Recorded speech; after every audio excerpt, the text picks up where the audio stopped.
오늘 주시는 말씀은 이사야 40장 27절에서 31절입니다. 야곱아 어찌하여 내가 말하며 이스라엘아 내가 이르기를 내 길은 여호와께 숨겨졌으며 내 송사는 내 하나님에게서 벗어난다 하느냐. 너는 알지 못하였느냐 듣지 못하였느냐.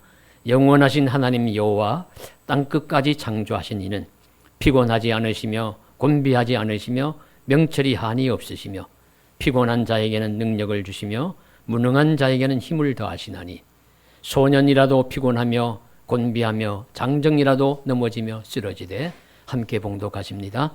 오직 여호와를 앙망하는 자는 새 힘을 얻으리니 독수리가 날개치며 올라감 같을 것이요 다른 박질하여도 곤비하지 아니하겠고 걸어가도 피곤하지 아니하리로다.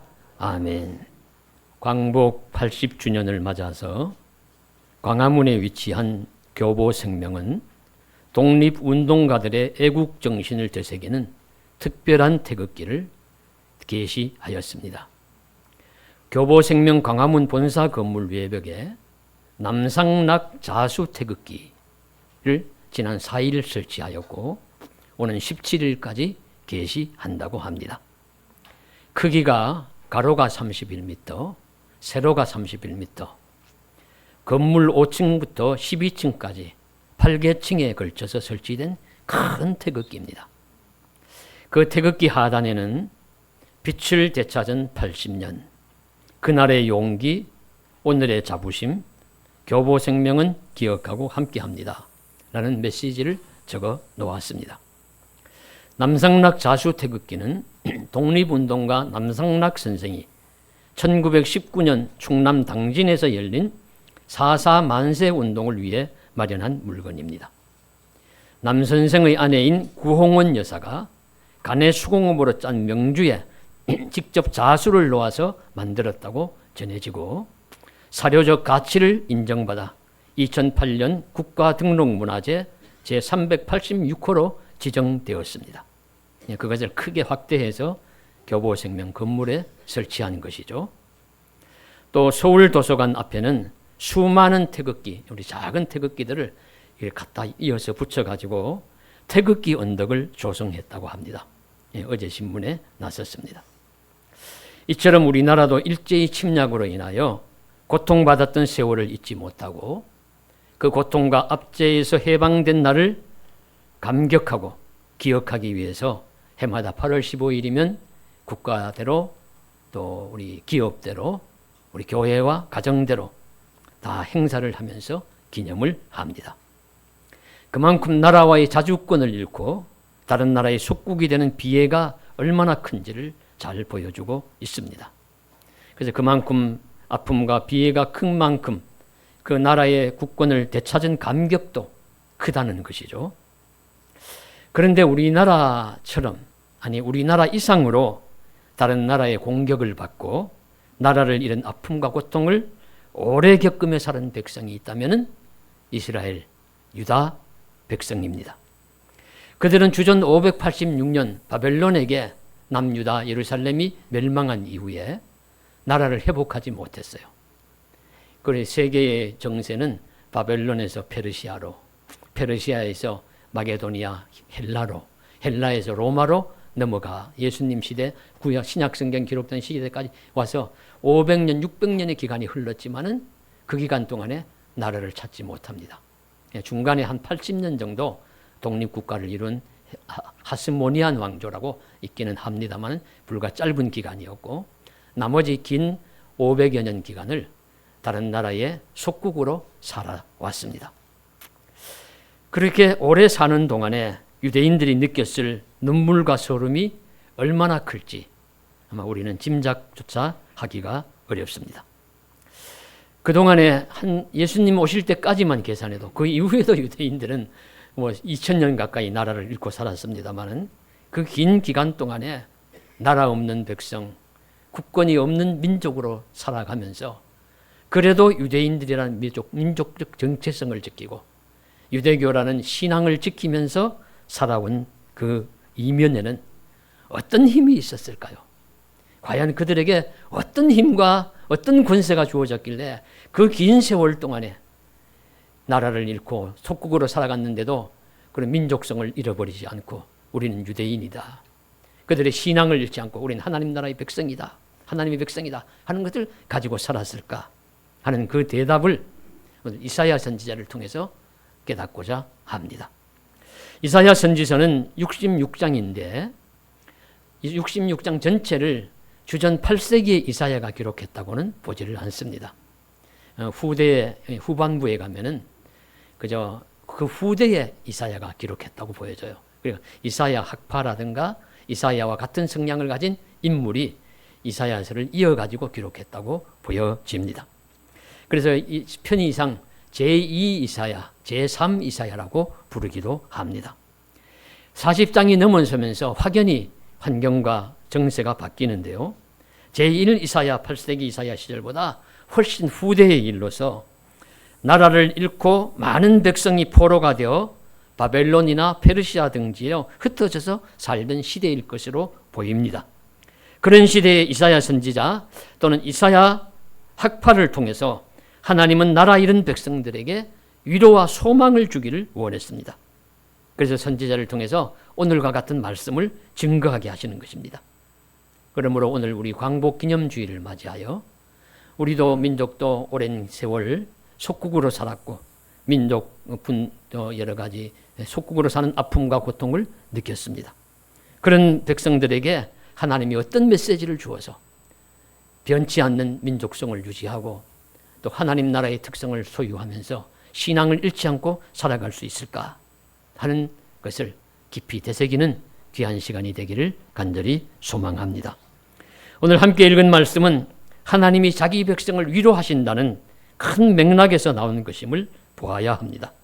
그래서 40장 말씀 보시면요. 40장 1절에 시작하면서 선지자가 외치고 있습니다. 너희의 하나님이 이르시되 너희는 위로하라. 내 백성을 위로하라. 예, 하나님이 선지자에게 말씀하십니다. 외쳐라. 너희는 내 백성을 위로하라. 내 백성을 위로하라. 그렇게 외치라고 말씀을 하십니다. 나라 잃은 서름과 속국의 고통 속에 빠져있는 백성들을 위로하라는 것입니다. 누가 누구를 위로하죠? 하나님이 선지자를 통해서 이스라엘 백성을 위로하는 것입니다. 그런데 이제 선지자들은 통로예요. 도구예요. 정말로 위로하는 분은 하나님이십니다. 하나님이 자기 백성을 위로하십니다. 이것이 핵심입니다. 그래서 이제 위로도 누가 하느냐에 따라서 참 많이 다릅니다. 정말 위로가 되느냐, 되지 않느냐 달려있지요. 나와 반대되거나 적대적인 자가 와서 마음에도 없는 위로를 할 때 위로받지 못합니다. 위로의 진정성이 없고 위로의 신용만 낼 때에도 위로가 잘 안 됩니다. 신뢰가 없는 사람이 와서 위로해도 위로가 안 됩니다. 위로의 방식이 위로 고통받는 자와 맞지 않을 수도 있습니다. 나는 토닥거리면서 안아주길 원하는데 위로한다고 와서 내가 잘못했다고 나무라기만 하고 꾸짖기만 하고 따지고 이렇게 하면 위로가 안 되겠죠. 그러니까 누가 어떻게 위로하느냐도 참 중요합니다. 그런데 지난 주간 신문의 한 칼럼에 이런 제목이 눈에 띄었습니다. AI에게 위로받는 시대. AI에게 위로받는 시대. 내용을 읽어보니까 AI 인공지능에게 위로받는 시대가 되었답니다. 이제는 사람이 사람에게 위로를 받는 것이 아니라 기계에게 위로를 받는 거예요. 그래서 A라는 사람이 퇴근을 하고 집에 가면은 아내나 남편이나 자녀들이 맞아주면서 오늘 고생했어요 하는 것이 아니라 집에 가서는 스마트폰이나 컴퓨터에 AI 앱을 두드립니다. 그럼 AI가 음성 AI가 반겨주는 거예요. 수고했어. 오늘 고생했어. 예. 그런데 이 AI는 오랜 친구처럼 이야기도 들어주고 음성 AI는 해결책도 제시해 준다고 합니다. AI는 불필요한 조언이나 비난도 하지 않는데요. 대신 나의 기분을 살펴주면서 칭찬도 하고 자신감도 북돋아 줍니다. 이처럼 음성 인공지능은 단순 업무를 도울 뿐 아니라 사람이 정서적으로도 의지하게 한다는 것이죠. 그래서 배우자나 연인보다도 AI에게서 더 큰 위로를 받는 경우가 늘고 있다고 합니다. 이 변화는 치료의 영역까지 번지고 있어서 우울증이나 불면증으로 병원을 찾는 이들이 이제는 인공지능 앱을 켜서 상담을 받고 치료를 받는다고 합니다. 그러면 이 인공지능이 만능이냐? 그렇지는 않대요. 칼럼에서 지적하는 것을 보면 AI는 감정을 느끼는 것이 아니라 느끼는 척한다. 느끼는 척해서 위로하니까 그 위로 진정성이 떨어진다는 것이고, 또 AI의 위험성은 그 보안이 유지된다는 보장이 없다는 거예요. AI하고 비밀스럽게 주고받은 이야기가 언제 어디서 이렇게 해킹이 되거나 해서 이제 터질지 모르니까 그걸 보장할 수 없고, 이런 위험성도 있고. 그래서 그 칼럼에서 하는 이야기는 AI는 앞으로 더 발전하겠지만 그러나 사람과 사람이 직접 눈을 맞추고 숨결을 나누며 진심을 전하는 것보다는 여전히 부족할 것이라고 예상을 하였습니다. 지정의를 가진 사람은 여전히 마음을 나눌 사람이 필요하고, 역시 지정의를 가진 사람의 따뜻한 위로가 필요하다는 이야기입니다. 그러면 성경은 최선의 위로를 무엇으로 말씀하시나요? 그것은 사람의 위로를 뛰어넘는 하나님의 위로라고 말씀하십니다. 하나님의 위로는 사람의 위로를 뛰어넘습니다. 하나님은 무엇을 통해서도 위로하실 수 있는 분이기 때문입니다. 그리고 그분은 가장 적합한 위로의 방식을 아십니다. 말씀을 통해서도, 사람을 통해서도, 아니면 하나님이 만드신 만물을 통해서도 위로하실 수 있는 분입니다. 적절한 말씀 한 구절로도 세상이 줄 수 없는 큰 위로와 힘을 받습니다. 우리가 많은 신앙서적을 읽어보면 고통과 절망 속에 헤매일 때 하나님이 빛처럼 주시는 말씀 한 구절에 힘을 넣고서 내가 소망을 갖고 다시 살 수 있었다고 고백하는 이야기들이 얼마나 많은지 몰라요. 그런가 하면 하나님이 사람을 보내셔서도 위로할 수 있습니다. 아이고, 저 사람 때문에 내가 살맛이 나. 그럴 수 있는 것이죠. 숲에서 자라는 풀란포기 꽃사는 송이를 보고도 위로받게 하시고, 우는 풀벌레 울음소리로도 죽어가는 사람을 살리실 수 있는 분이 하나님이십니다. 하나님의 마음은 진정성과 신뢰성이 있습니다. 무엇보다도 고통받는 당사자의 상황을 변화시킬 수 있는 힘이 있으십니다. 그러므로 하나님의 위로는 최선입니다. 오늘 말씀은 위로자 하나님의 힘을 강조하는데, 그 중에서도 먼저 상황을 바꿀 수 있는 힘이 있으신 하나님임을 강조합니다. 그것을 가르쳐주고 증명하기 위해서 본 이사야서 40장은 말씀들을 많이 40장에 하세요. 하나님은 높이기도 하시고 낮추기도 하시고, 높은 언덕은 낮추시고 낮은 골짜기는 높이시고 평지가 되게 하시고 평탄한 곳이 되게 하시고, 사람은 인생은 풀과 같고 그 영화가 들의 꽃과 같으니, 그렇게 참 무상한 것이지만 또 하나님이 그 영이 불어서 힘을 주실 수가 있고, 그리고 세상 만물을 많이 하나님이 만드셨으니까 그 만드신 하나님의 만물로서 우리 인간을 위로하실 수 있다는 것을 이제 말씀을 하시면서, 이제 그 결론적으로 오늘 읽으신 말씀 바로 앞구절인 26절에 이렇게 말씀하십니다. 너희는 눈을 높이 들어 누가 이 모든 것을 창조하였나 보라. 주께서는 수요대로 만상을 이끌어내시고 그들의 모든 이름을 부르시나니 그의 권세가 크고 그의 능력이 강함으로 하나도 빠짐이 없느니라. 창조주 하나님의 능력과 힘을 말씀을 하십니다. 누가 이 만물을 창조하였나 보라. 눈을 높이 들어 고개를 쳐들고 하늘을 높이 들어 보라고 말씀을 하십니다.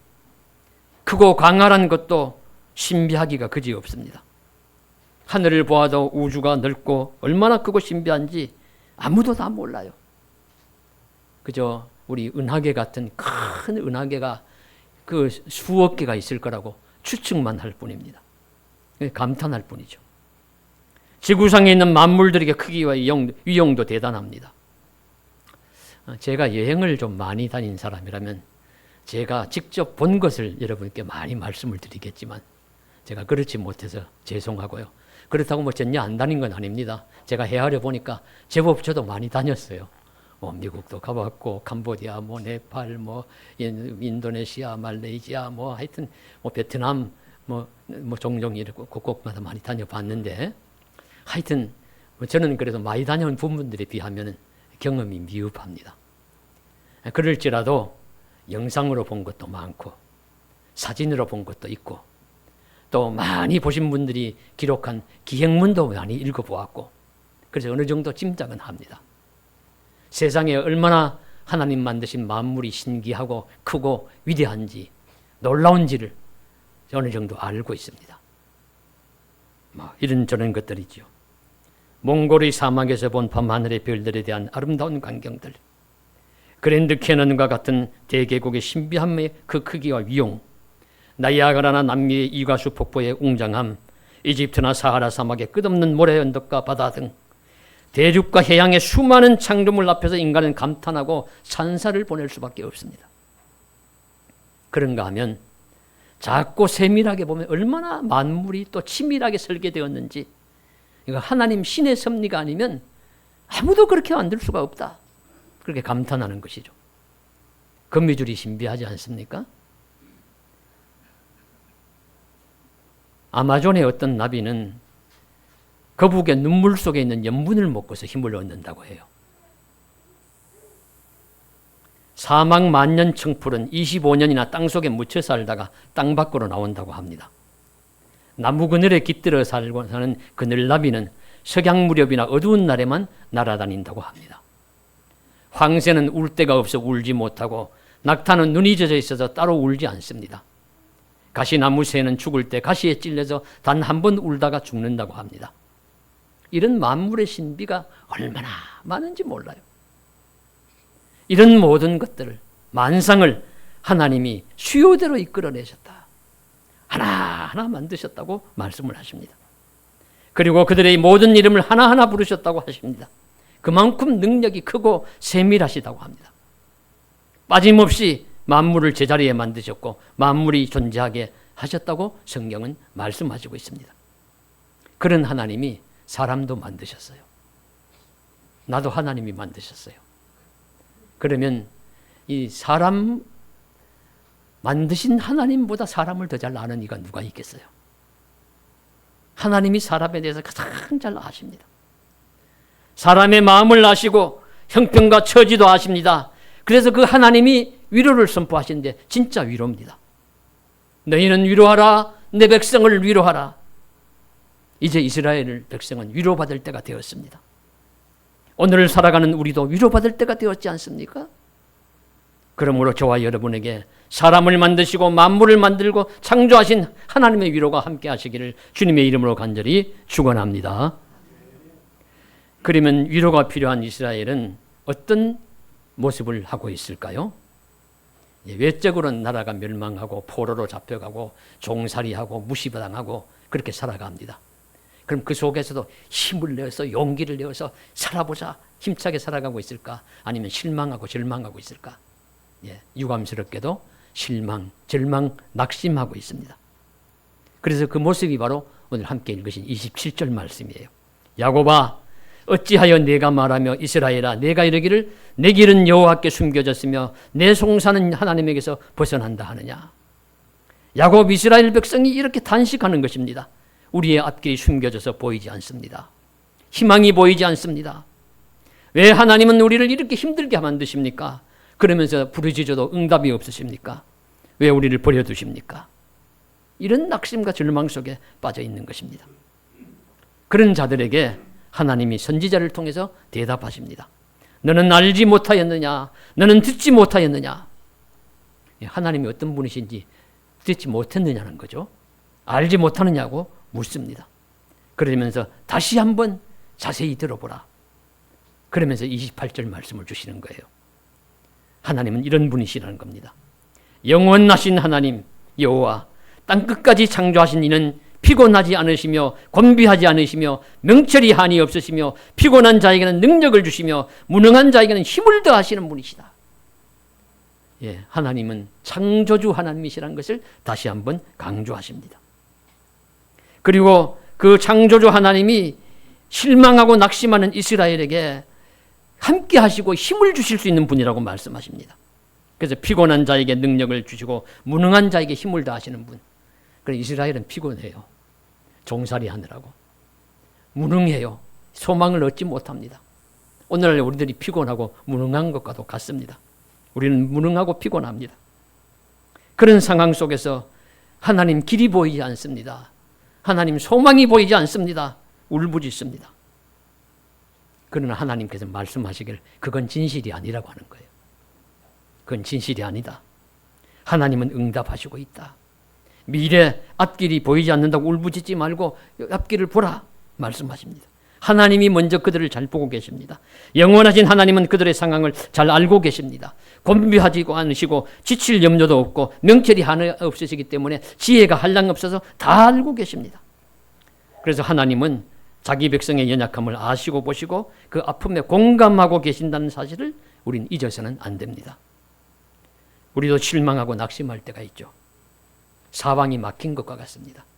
답답하고 사면초가 진퇴양난 이런 말이 합당할 정도로 삶이 콱 막혀 있어서 어디 출구가 보이지 않아요. 하나님이 기도를 듣지 않으시는 것도 같습니다. 인생과 세상이 캄캄한 밤과 같고 갈 길을 찾지 못하여 홀로 사막에 놓여 있는 것과도 같습니다. 그러나 이때도 하나님은 나를 보고 계시고 나의 형편과 사정을 알고 계십니다. 그리고 하나님은 나에게 힘을 주실 수 있는 분입니다. 명철이 한이 없으시기에 사람에게 살아갈 지혜를 주시는 분입니다. 중요한 것은 무엇이냐면 나와 아무 관계도 없는 분이 힘이 아무리 많으면 무엇합니까? 지혜가 아무리 크면 무엇해요? 나와 관계 있으신 분이 힘이 있고 지혜가 풍부성하시고 권세가 있으시고 능력이 있으셔야 내게 소용이 있는 것이죠. 나와 아무 상관이 없는 하나님이 아니라는 것을 말씀하십니다. 피곤한 자에게 능력을 주시고 무능한 자에게 힘을 더하시는 하나님, 바로 피곤하고 무능한 낙심에 빠진 이스라엘 우리들에게 그런 힘과 능력을 주실 수 있는 분이 하나님이시라고 말씀하십니다. 그래서 나를 공감하시는 하나님, 도움이 일어날 때는요 공감이 먼저 일어나요. 그래서 이래 보면 아이고 불쌍하다, 너무 힘드시겠다, 너무 아프겠다. 그래야 그저 내 손이 가고 내 발이 가고 마음이 가서 무엇인가 도움이 일어날 수 있는 것이죠. 공감이 참 중요합니다. 그래서 먼저 공감하시는 하나님, 상대의 형편과 처지를 너무도 잘 아시는 하나님, 그래서 그것을 알고 이해하면서 도움을 주고 싶어 하는 마음, 그런 공감이 풍성하신 하나님이심을 말씀하시고 있습니다. 그래서 공감하려면 상대의 상황과 처지를 잘 알아야 합니다.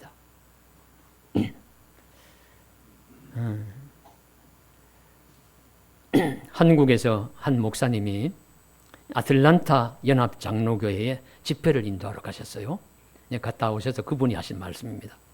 그래 가니까 저녁이 되니까 그 교회의 장로님 한 분이 저녁 식사를 대접하시겠다.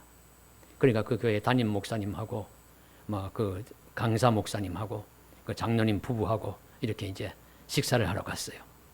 갔는데 담임 목사님이 강사 목사님이시니까 목사님 기도를 좀 해주시죠. 그래 갑자기 부탁을 했습니다. 그래서 기도를 합니다.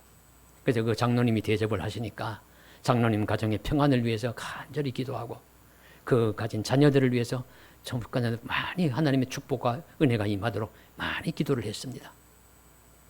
근데 기도를 하고 나서 식사를 하면서 이야기를 나누는 중에 가만히 듣다가 보니까 그 장로님에게는 자녀가 없는 가정이에요. 그래서 그 목사님이 그게 이제 마음에 맺혀서 아이고 내가 실수했구나. 내가 형편과 사정도 모르고 그렇게 기도하는 것이 이 장로님에게 공감이 되었겠는가. 그렇게 여기서 돌아와서 한 이야기입니다. 형편과 사정과 처지를 잘 알아야 축복도 하고 공감도 하고 은혜도 나눌 수 있다는 이야기를 하는 것입니다. 그러나 하나님은 우리 인간처럼 이렇게 실수하지 않아요. 하나님 우리 형편과 처지를 잘 아시는 분입니다. 우리의 사정을 환히 아십니다. 우리는 흔히 얘기하잖아요. 아이고 내 형편을 누가 알까? 내 마음을 누가 알까? 그렇죠. 사람은 다 모르겠죠. 다 모르지만 하나님은 아십니다. 하나님은 정말로 잘 아십니다. 나의 사정도 보고 계시고 알고 계시고 우리의 고통과 실망에 우리의 눈물에 충분히 공감하십니다. 힘과 지혜와 능력이 있으신 하나님이시 나의 형편에 공감하신다는 이 진실을 보십시오. 그러면 전지전능하신 하나님이 어떻게 이처럼 작고 무능하고 초라하고 절망만 하는 나에게 공감을 보내시는 이유가 무엇이겠습니까? 바로 맺어진 관계 때문입니다. 구약의 이스라엘은 하나님의 선민이었기 때문에 그렇게 잘못하고 도망쳐도 하나님이 끝까지 따라가시면서 돌아오라 돌아오라 하면서 벌을 주시고 달래고 하면서 그렇게 말씀하시는 겁니다. 신약의 우리들은 예수님을 믿음으로 하나님이 우리의 아버지가 되시고 우리는 그분의 자녀가 되었기 때문입니다. 하나님이 내 인생의 주인이 되시고 우리는 그분의 종이 되었기 때문입니다. 하나님이 내 인생의 목자가 되시고 우리는 그분의 양이 되었기 때문입니다. 하나님은 나의 신랑이 되시고 우리는 그분의 신부가 되었기 때문입니다. 하나님은 우리와 뗄래야 뗄 수가 없는 관계를 맺은 서로 친밀한 관계가 되었습니다. 그래서 관계가 맺어지면 상대의 아픔이 나의 아픔이 되고 상대의 기쁨이 나의 기쁨이 됩니다. 자녀가 아프면 부모가 함께 아프죠. 왜 그렇습니까? 나의 자녀이기 때문입니다. 그래서 흔히들 말씀 들어보면 손주가 재롱을 피우면 그렇게 기쁘고 좋대요. 할아버지 할머니의 마음입니다. 왜 그랬습니까? 내 손주기 때문에 그래요. 다른 손주들이 그러면은 아이고 귀찮다 저리 가라 할지도 모릅니다. 내 손주로 맺어졌기 때문입니다. 친밀한 관계로. 바로 하나님과 우리와의 관계가 신비하게 연합되어서 친밀한 관계가 되었다는 것을 저와 여러분은 잊지 마셔야 합니다. 그러기에 하나님은 나의 연약함을 아시고 내 아픔에 동조하시고 내 어려움을 공감하시는 것입니다. 그래서 나를 가장 가까이서 돕는 하나님이라는 사실을 저와 여러분이 믿으실 수 있기를 간절히 소망합니다. 그러면 이제 세 번째로는요, 이스라엘이나 오늘 우리들에게 필요한 것은 무엇일까요? 하나님은 우리를 돕고 싶어서 보고 계시고 알고 계시고 어떻게 하면 도울 수 있을까? 이렇게 몸부림을 치시는데 우리는 뭐 해야 합니까? 그 대답이 뭐냐면 여호와를 앙망하라. 이게 대답입니다. 앙망하라. 바라보라. 사모하라. 믿고 의지하면서 존경하면서 우러러보라. 하나님을 붙들라. 그 말씀입니다. 여호와를 앙망하라. 여호와 하나님을 앙망하면 믿고 바라보면 하나님과 나와 줄이 연결됩니다. 통로가 생기는 것입니다. 그래서 그분이 주시는 새 힘을 내가 얻을 수가 있습니다. 우리는 큰 힘을 받을 수 있습니다. 얼마나 큰 힘을 받느냐? 31절 말씀. 소년이라도 피곤하며 곤비하며 장정이라도 넘어지며 자빠지되 여호와를 앙망하는 자는 새 힘을 얻을 것이니 마치 독수리가 날개치며 올라감 같을 것이요 다른 박질하여도 곤비하지 아니하겠고 걸어가도 피곤하지 아니하리로다. 독수리가 창공을 힘차게 오르는 것과 같은 놀라운 힘을 하나님으로부터 받을 것이라고 말씀을 하십니다. 그러므로 어렵고 힘든 상황이나 여러 가지 일들로 인하여 절망하며 사는 오늘 우리들에게 여호와를 앙망하라고 말씀하십니다. 여호와를 간절히 바라보라는 것입니다. 여호와 하나님을 붙들라는 것입니다. 절실히 사모하는 것입니다. 그래서 초기 교회 성도들에게도 우리 히브리서는 믿음의 주여 온전하게 하시는 예수를 바라보라 말씀하셨고, 우리 시편 42편 1절에 보시면 하나님이여 사슴이 시냇물을 찾기에 갈급한 같이 내 영혼이 주를 찾기에 갈급하나이다. 그 갈급한 마음을 고백하였고, 그래서 우리에게도 하나님에 대한 갈급함이 요청됩니다. 하나님은 줄인 자에게 양식을 주시고 마른 자에게 생수를 주시고 갈급한 심령을 채워주십니다. 그러므로 우리도 힘들고 어렵고 낙심될 때 여호와를 향한 갈망을 가져야 합니다. 타는 목마름으로라는 표현처럼 하나님을 향한 갈망이 요청됩니다. 그러면 하나님과 우리 사이에 줄이 연결됩니다. 통로가 열립니다. 연결된 줄로서 우리를 붙들어 매시고 끌어주시고 통로가 열려서 하나님의 은혜와 복과 힘이 콱 밀려와서 나에게 채워지고 그런 놀라운 역사가 일어날 수 있을 줄로 믿습니다. 그래서 우리는 갈망, 앙망하는 것이 필요합니다. 우리 찬송에서 부를 때는 우리 앙모하는 자라 했죠. 주를 앙모하는 자, 올라가 독수리같이 피곤하지 아니하리로다, 곤비하지 아니하리로다. 예, 주를 앙망해야 합니다. 앙모해야 합니다. 축구 같은 인기 스포츠에 대한 관심이 커서 우리 국가대표팀이 월드컵 같은 큰 대회에 나가서 좋은 성적을 올리면 우리가 모두 함께 즐거워하죠. 소위 말하면 엔돌핀이 확 올라갈 수 있습니다. 그래서 그런 것들 기대하고 갈망을 하죠. 이런 갈망을 채워준 것이 우리 2002년도 한일 월드컵이라고 할 수 있는데 그때 4강까지 올라가서 4강 신화를 썼다. 그렇게 이야기하기도 하고 그때 많은 사람들이 붉은 티셔츠를 입고서 거리로 나가서 대한민국을 외쳤습니다. 제가 섬기던 교회에 나이 많은 한 권사님도 주일날 눈이 뚱뚱 부어가지고 붉은 옷을 입고 와서는 어젯밤에 광화문 갔다 왔다고 자랑스럽게 이야기하는 소리가 아직도 기억이 납니다. 그때 감독 히딩크가 16강에 우리가 올라갔을 때 그는 이렇게 말했습니다. I'm still hungry. 나는 여전히 배가 고프다. 16강에 만족하지 않겠다는 거죠. 더 높이 올라가기를, 더 비상하기를 바라본다는 이야기였는데 다행히 4강까지 올라가서 한동안 이 말이 엄청난 유행어가 되었습니다. 이와 비슷한 말을 애플의 창시자 스티브 잡스도 스탠포드대 졸업식 축사에서 이야기했습니다. 여러분, 스테이 헝그리, 스테이 풀리시. 배고픈 채로 계시오. 바보처럼 사시오. 우직하시오. 그런 말입니다. 배고픈 상태로 머물러 있고 어린 상태로 머물러 있으란 말이지만 해석을 하면 현실에 안주하지 말고 겸손한 자세로 목마름을 가지고 앞으로 나아가라는 말입니다. 이런 말들은 세상에서 경기에 승리하고 인생의 더 높은 단계로 우리가 발돋움하기를 원하지만 우리 신앙에도 이런 갈망이 있어야 합니다. 갈급함이 있어야 합니다. 하나님을 찾고 하나님을 바라는 열심이 있어야 합니다. 우리의 영적인 굶주림에 민감하게 반응하며 영적인 낙심과 절망이 찾아올 때 오히려 하나님을 바라고 찾고 구할 때 하나님이 우리의 낙심과 절망의 문제를 해결할 힘을 주실 줄로 믿습니다.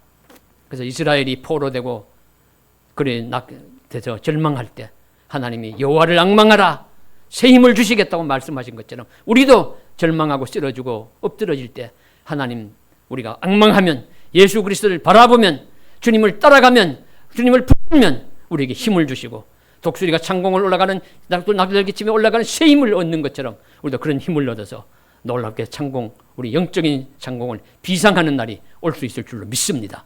그런 날이 오기를 주님의 이름으로 간절히 소망합니다. 기도드리겠습니다.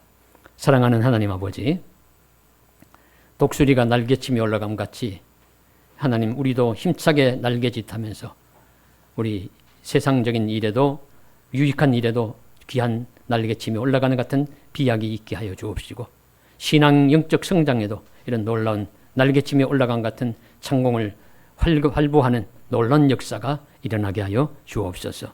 낙심하고 절망하는 자들에게 위로와 힘이 되어 주시며 공감하시는 하나님을 바라보게 하여 주시옵소서. 만상 만물을 창조하시고 그 수요대로 이끌어내시고 하나하나 이름을 붙여주신 하나님, 우리 인간도 만드신 하나님을 기억하면서 하나님이 우리를 사랑하시고 지켜주신다는 그 놀라운 사실을 기억하고 오늘도 새 힘을 얻게 하여 주시옵소서. 함께해 주실 줄 믿사옵고 예수님 이름으로 간절히 기도드리옵나이다. 아멘.